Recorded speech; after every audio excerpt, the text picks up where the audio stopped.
नमस्कार, बहुत बहुत स्वागत है आपका हमारी इस खास पेशकश में। मैं हूं आपके साथ ललित। तेज की तकरार किसकी सरकार? जी हां, हम बात कर रहे हैं मध्य प्रदेश छत्तीसगढ़ के विधानसभा चुनाव 2023 की। आइए शुरू करते हैं। तेज की तकरार किसकी सरकार?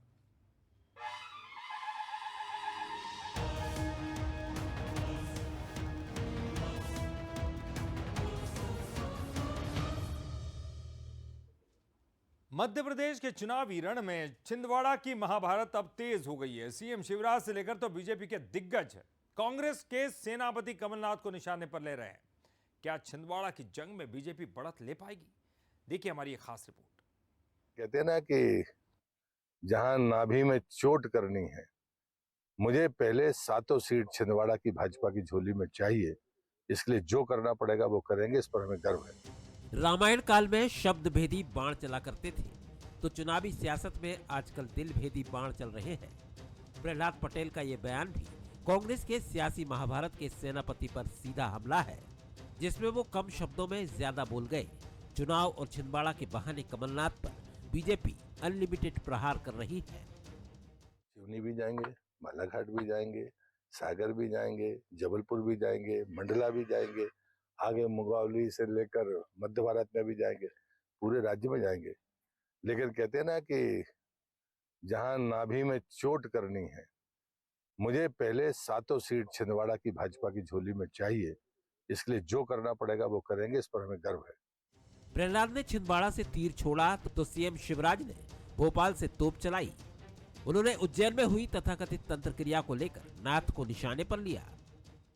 कांग्रेस के नेता अब शमशान घाटों में तांत्रिक क्रियाएं करवा रहे हैं। क्या गजब है, कांग्रेस यहाँ तक पहुँच गई।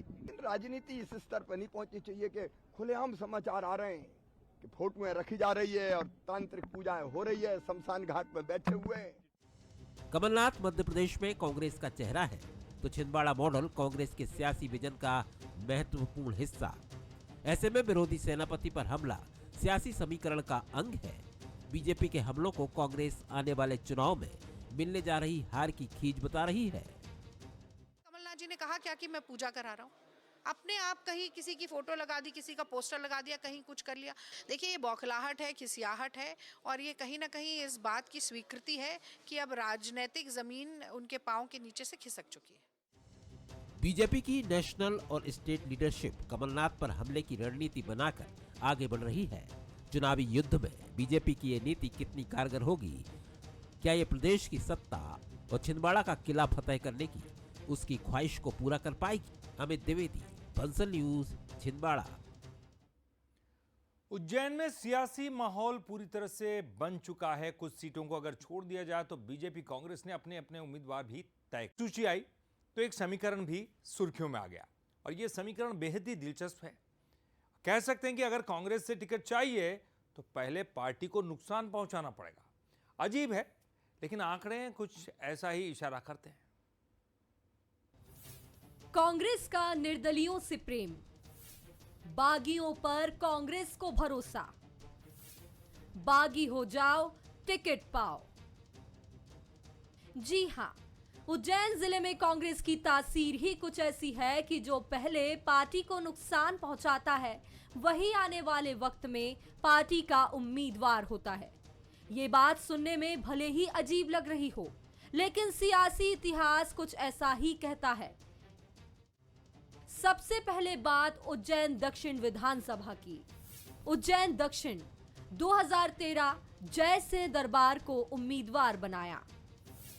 2008 में बागी होकर निर्दलीय लड़े थे दरबार।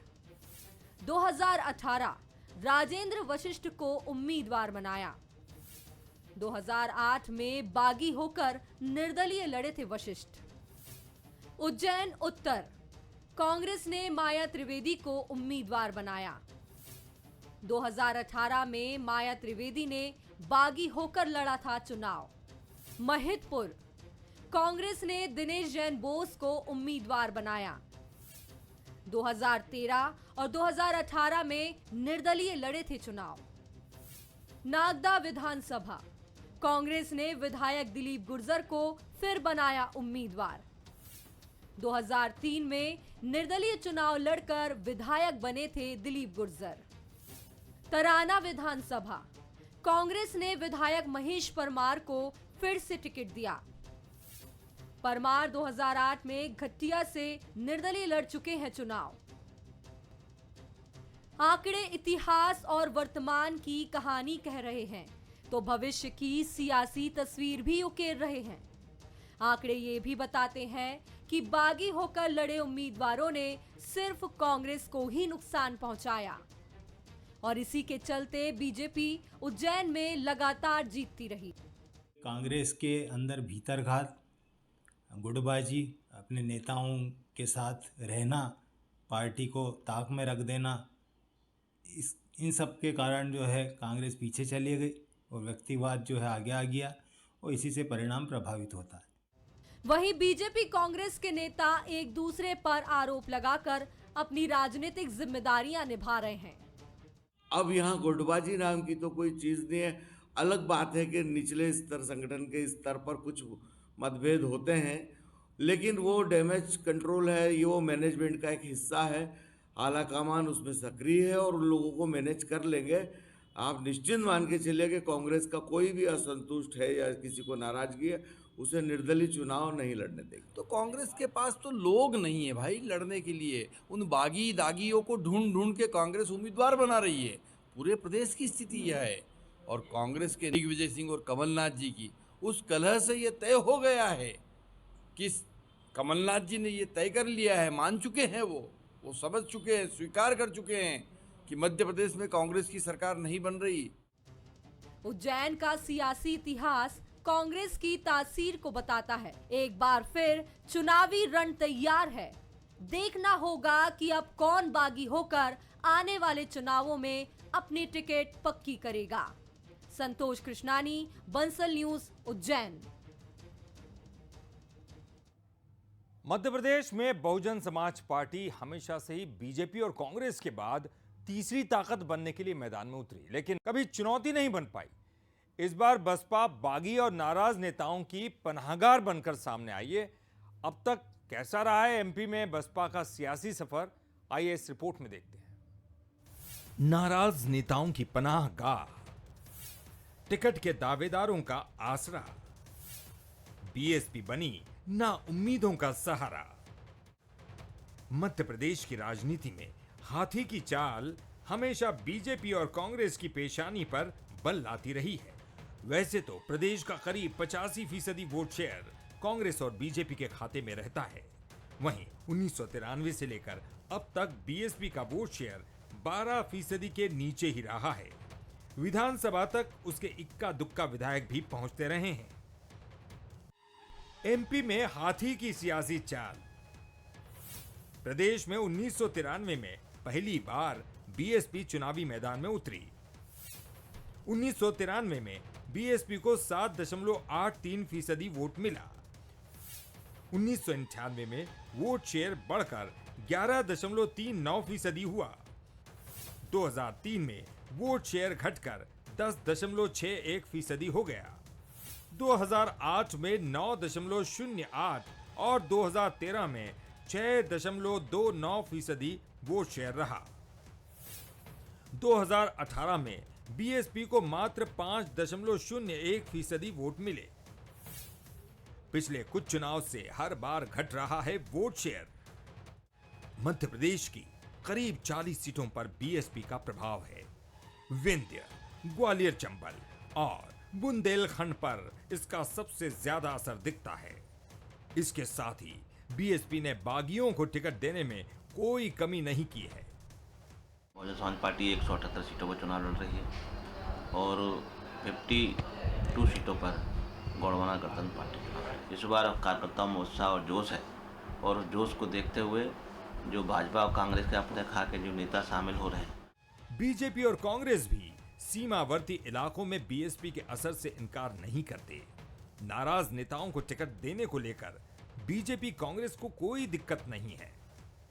ये वो दल हैं सिर्फ चुनाव के समय आके ही दोनों पार्टी के कैंडिडेट्स पर डोरा डालते हैं और अपने बैनर तले लड़ाने का काम करते हैं, क्योंकि महत्वाकांक्षा के चक्कर में लोग दल छोड़ के जाते हैं तो जनता भी उसको अच्छा नहीं मानती। मुझे नहीं लगता कि जो कैंडिडेट वहाँ से लड़ रहे हैं उससे हम पर कोई फ़र्क पड़ेगा। मगर बहुजन समाज पार्टी के विचारधारा के लोग अपनी ही विचारधारा से जुड़े व्यक्ति को वोट देते हैं, ऐसा प्रायः सामने आया है।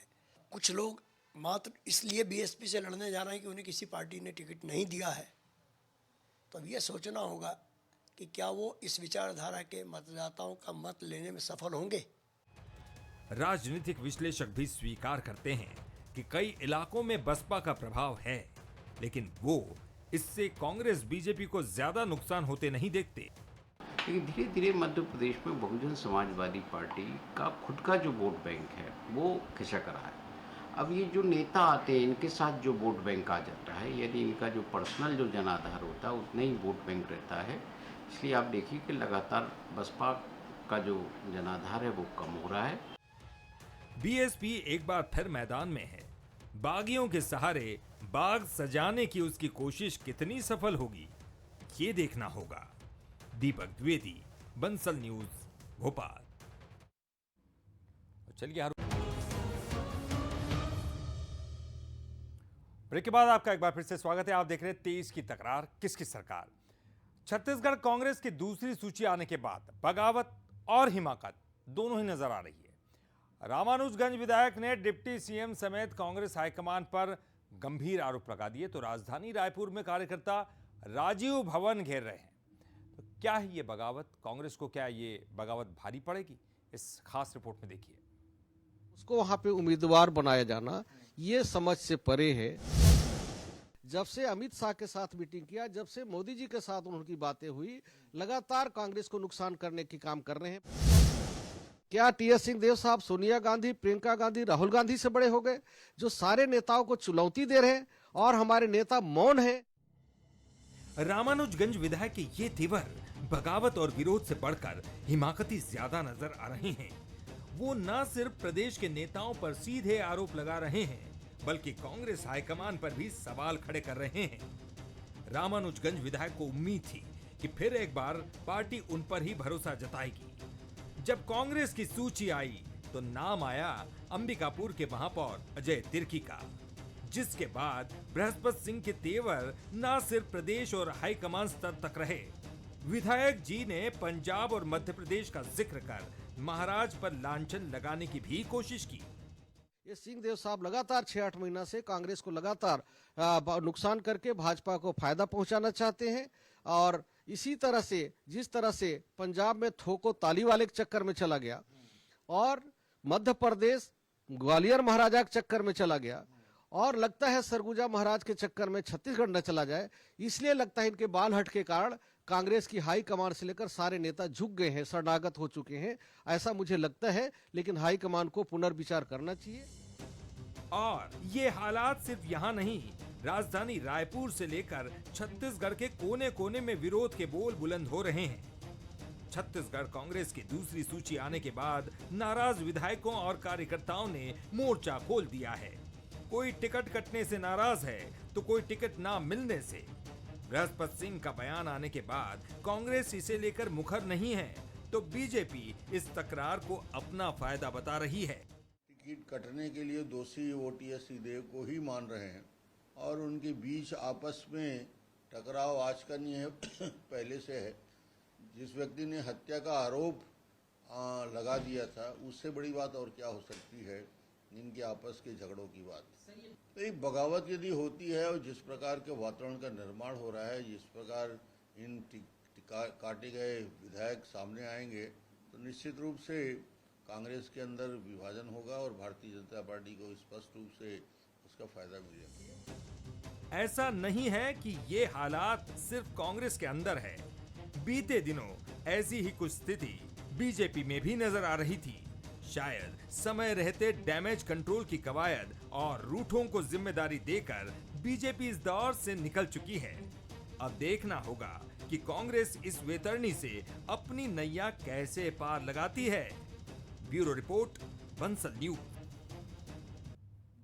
सरगुजा की रामानुजगंज विधानसभा प्रदेश की सियासत में हॉट सीट बन चुकी है, और एक तरह तो विधायक बृहस्पति सिंह टिकट कटने के बाद खुले तौर पर बगावती तेवर दिखा रहे हैं, तो दूसरी तरफ बीजेपी पैराशूट लैंडिंग का मुद्दा उठा रही है।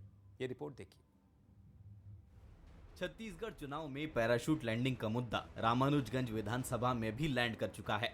चुनावी दंगल में बीजेपी ने पुराने और चर्चित चेहरे राम विचार नेताम को मैदान में उतारा, तो कांग्रेस ने सिटिंग विधायक बृहस्पत सिंह की जगह अंबिकापुर के महापौर अजय तिर्की को मौका दिया है। अजय तिर्की को मैदान में उतारने के बाद से सियासत उबाल ले रही है। बीजेपी का कहना है कि कांग्रेस को हार का डर सता रहा है, इसीलिए पैराशूट लैंडिंग कराई गई।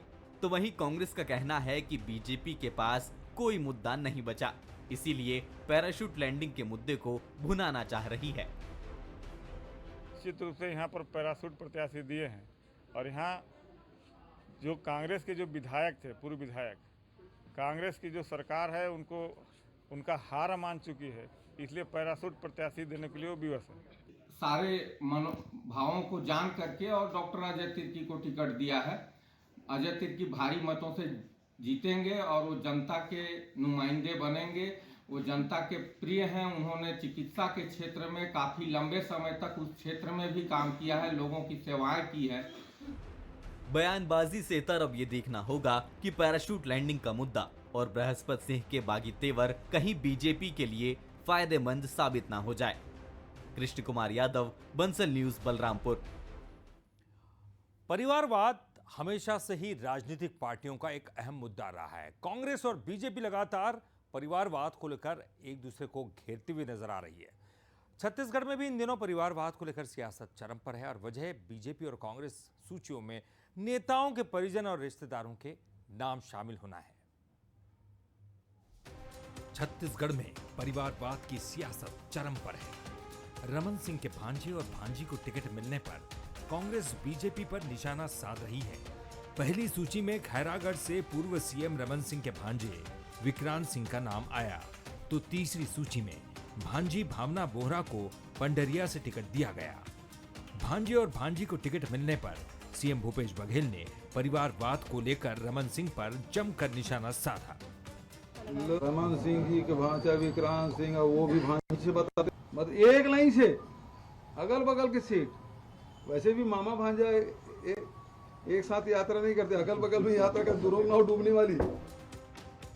सीएम भूपेश बघेल ने परिवारवाद को लेकर रमन सिंह पर निशाना साधा, तो बीजेपी भी पीछे नहीं रही। असम के मुख्यमंत्री हेमंत बिस्वा शर्मा और रमन सिंह ने गांधी परिवार के बहाने कांग्रेस को जमकर घेरा और कहा कि परिवारवाद की राजनीति की जनक तो कांग्रेस है और गांधी परिवार इसका सबसे बड़ा उदाहरण है।